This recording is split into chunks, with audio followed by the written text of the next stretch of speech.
Hello there, Thursday the 12th of January 2012. It's Chris Reardon welcoming you to today's United Kingdom talk. A little bit of a dodgy throat tonight, can you hear it? Or this morning? Yeah, a little bit of a dodgy throat.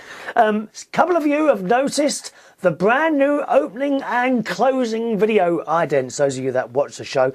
If you haven't seen those yet, then go to unitedkingdomtalk.co.uk and look at either today's, which is the 12th of January 2012, or the 11th of January 2012.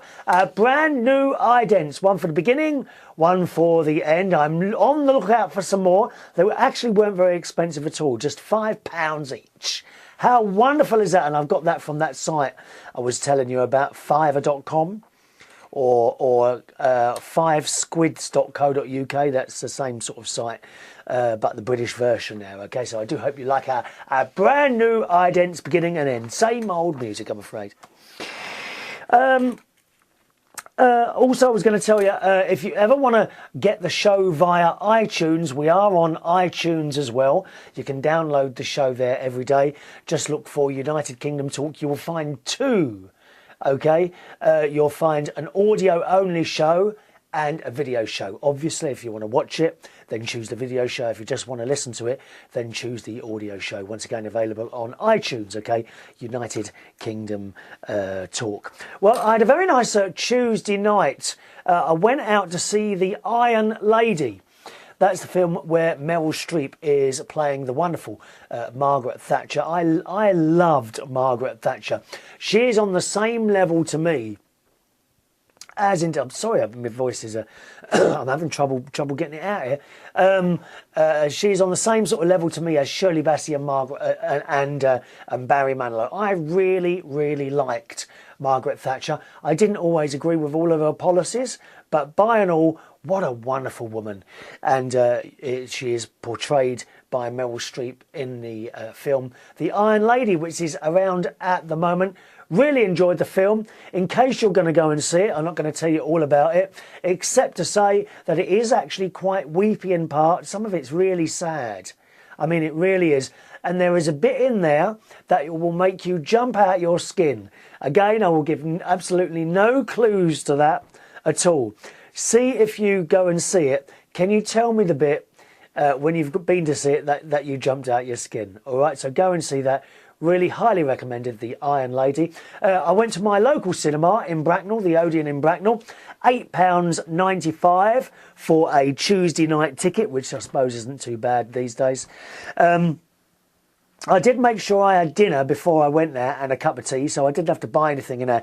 But had I have bought, and I've done this so many times now, had I have bought a popcorn and a small Coke, or was it a medium? I can't remember now. Say a popcorn and a Coke, or indeed a hot dog and a Coke, that would have been £7.95. Do you see what I mean? Doubling the price. Almost doubling the price that you paid for the ticket in the first place. It's a hell of a lot of money to eat in cinemas now. I suggest you sneak in your own food, go to a Tesco's or a Sainsbury's local, something like that, or even better, make your own sandwiches, put them in a little plastic bag, shove them in your pocket, a can of Coke or a small flask of tea in your inside pocket, and just sneak them in. And do not buy cinema food, because it is such a blooming rip-off. It really is. Another example is the pick and mix. A lot of cinemas now have pick and mix suites, don't they? Again, watch out for those. You will be charged an arm and a leg for those. And it's not necessary, because I was in a small Tesco's it was near Bishopsgate in London the other day, and they had a pick and mix section, and I got this bag. It was about a quarter full, and I think it cost me about £2. £2 for a quarter full. In the cinema, they would charge you a fiver for that. So do not buy food and drink of any sort in cinemas, because you are ripped off so badly for that, okay? Just a little learn for you there. Yesterday I made a nice big bit of chili con carne. Oh yes, I've got a great big green vat. I call it a vat, it's not nowhere near with that. I think it's a stock pot. And that was about half full up with chili con carne, you know, chopped up tomatoes, There was fresh peppers in there. Oh, did you know I didn't put the tomatoes in? I meant to put fresh tomatoes in. Never mind, they're still in the fridge waiting to be eaten. And of course, corn. No meat, dear. Corn mince. Lovely. Thank you very much. Made it all up about 45 minutes, an hour. Absolutely delicious. That's what I had before. That's what I had before I went to the cinema. And also, I have to admit to something today, boys and girls. I was in Sainsbury's the other day doing my shopping, collecting my extra points, and on the way past, there was a lovely lady. There was a lovely lady at the bread and cakes counter, where they have all the cream cakes and things like that. And I wasn't really looking at the cream cakes. I just caught her eye and I was like, hello. She said, hello. And I looked and I saw 3 for 1 on cream cakes. I looked at the sign and I looked at her and I said, oh, I was only going to have 1. She said, love, do you want 3? I said, wow. I said, I was only going to have 1. She said, go on, have 3. I said, oh, all right then. And I had a cream eclair. I had a strawberry pavola. Is it pavola? I don't know what they're called. And a cream, what was it? A blueberry muffin cheesecake, which is something I haven't had before. And I bought those 3 and she carefully put them in this box. She gave me the box. She looked me straight in the eye and she said, you enjoy those. And do you know what I did? I did enjoy them very much. I think she saw me as one of those sad, lonely old characters who go around supermarkets because he's got nothing else to do. Do you know what I mean? She doesn't know I sit here talking to you all the time. Eh? So very, very naughty of me to have those cream cakes like that, I must say. Email something for a future show. It is a little bit morbid, actually. Now, where is it? It's here somewhere. I want you, without looking on the internet for this, okay, I want you to write me an email, chris@unitedkingdomtalk.co.uk, and tell me what are your 5, or what you think will be your 5 big regrets when you're on your deathbed. I know it's a bit morbid, but maybe by talking about this now, they won't become regrets. Okay? Have a little think about that. Your 5 biggest regrets that you think you will have just before you leave this world for another planet. I, of course, have been on another planet for many years. And I know some of you have as well, haven't you, my darlings? Eh? Are you on another planet? Okay, what do you think they are? What do you think they will be? Your 5 regrets just before you leave this world. Send us an email. That's for a future show. chris@unitedkingdomtalk.co.uk. All right, then.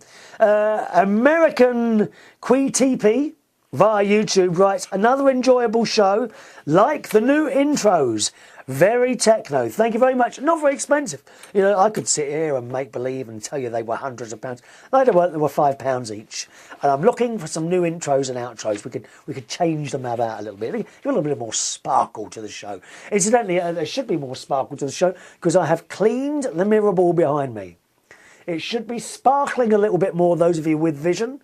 If you're only listening, then you won't be able to see it, obviously. Or you will be able to notice the change in my voice today. It's going a little. It's going. I'm losing my voice. Hopefully not before tomorrow's show. Hello to James. And he says, on the subject of doing video podcasts, I had some advice in doing video podcasts, and that was to leave the small little mistakes in, as it makes the podcasts more natural and makes you come over better. I've also seen some of these video podcasts on YouTube's, not the ones you suggested, but one of them, the video cutting looked awful. Cutting to different scenes and different angles, it didn't look right at all from my point of view. Mind you, the person doing the podcast, I think, only looked about 20 or 21 years old, so perhaps they were just trying it out themselves to get some experience. But as you said, try it out and see what happens. I'm sure the podcasts I do are not the best, but I'm sure it will get better with time because James does his own little podcasts as well.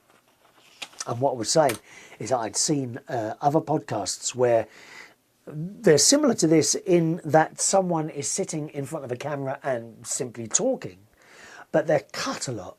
So For example, bits of silence will be cut out. So the head will kind of jump from one to the... And it's bang, bang, bang, bang. And to me, I find it annoying. I can't watch them. I can't watch them. It might be a young thing. Perhaps young people prefer to watch it when it's cut so quickly. And I prefer a sort of more laid-back approach, you know, when you can see what's going on. We start the camera at the beginning, or we start the recording at the beginning. We finish it at the end. Nothing's cut out. This is it. You know, that's how I prefer it. I did mention a very good friend of mine, Candy Kane, who has her own own YouTube channel, did suggest I try it. She said, have you look at these. This is what everyone's doing now. And I watched it, and I'm thinking, I don't think it's me. I really don't think it's me. You know, do we always have to follow the trend? The answer would be, of course, I think the answer would be, if you want more people, if you want to try and be someone you're not, then perhaps so, you know. But to chop it around like that, I just don't think that would be me. Anyway, James thinks the same as well. We were also talking about sex toys a couple of nights ago, or a couple of mornings ago.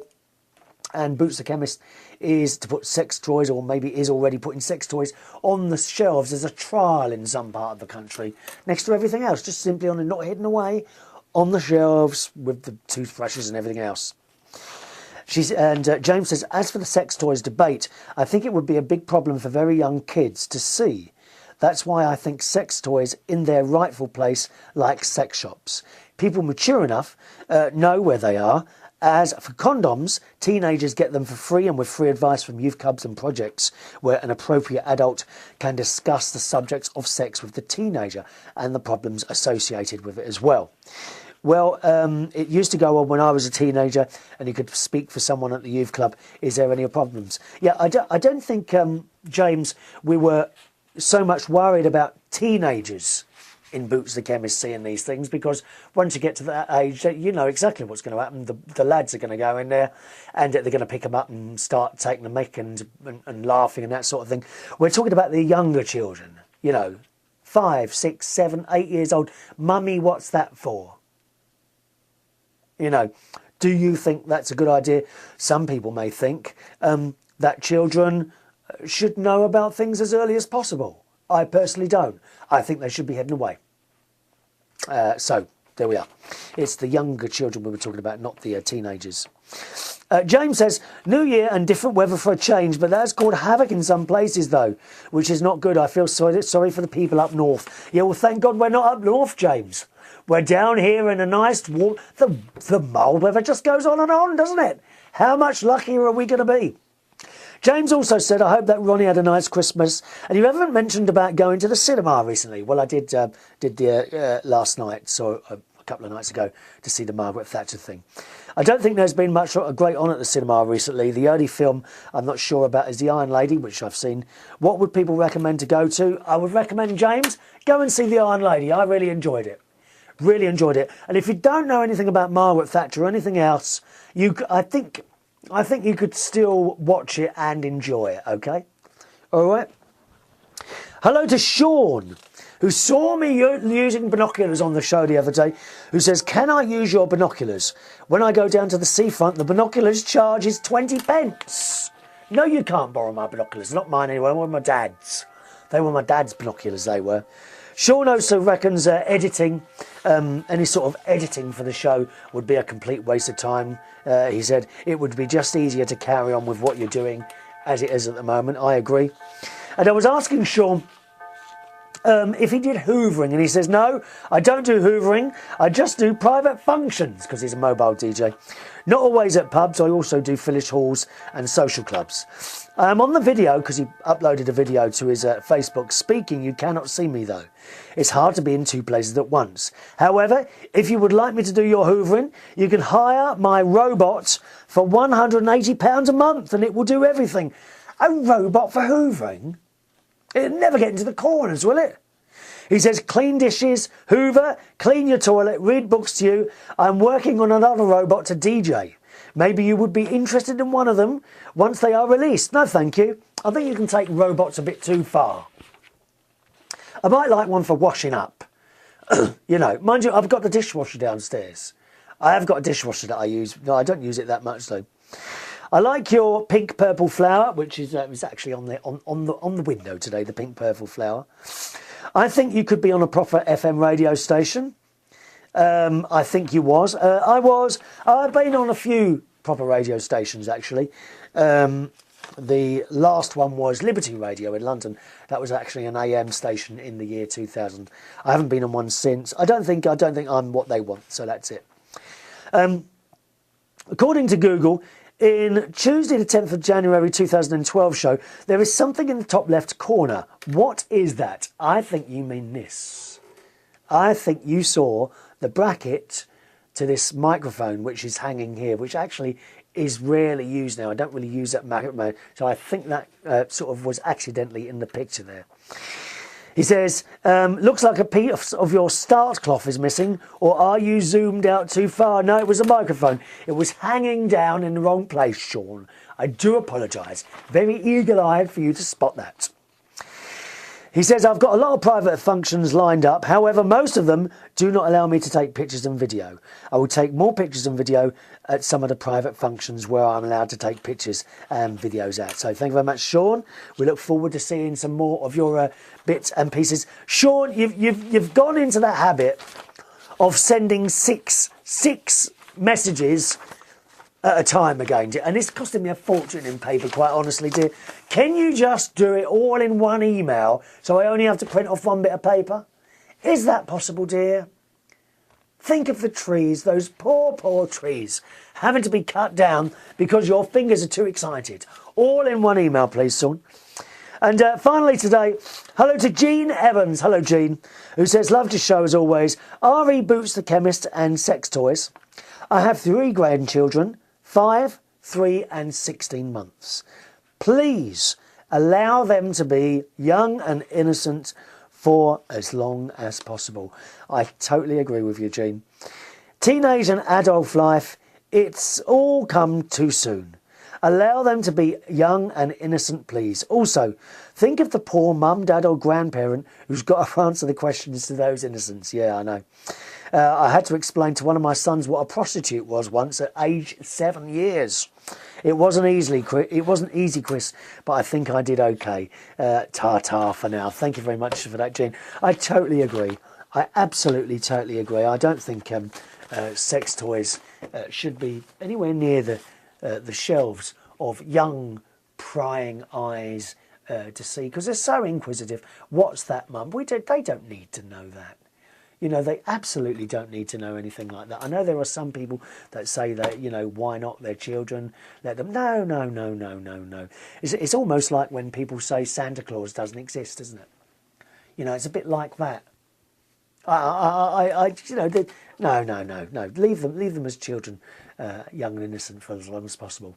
Anyway, that's it from me. I'm going to go and rest my voice now. I'm going to rest my voice now. My email address, please join in, is chris@unitedkingdomtalk.co.uk. I'll see you on the next show. Thanks for watching and listening. Bye-bye.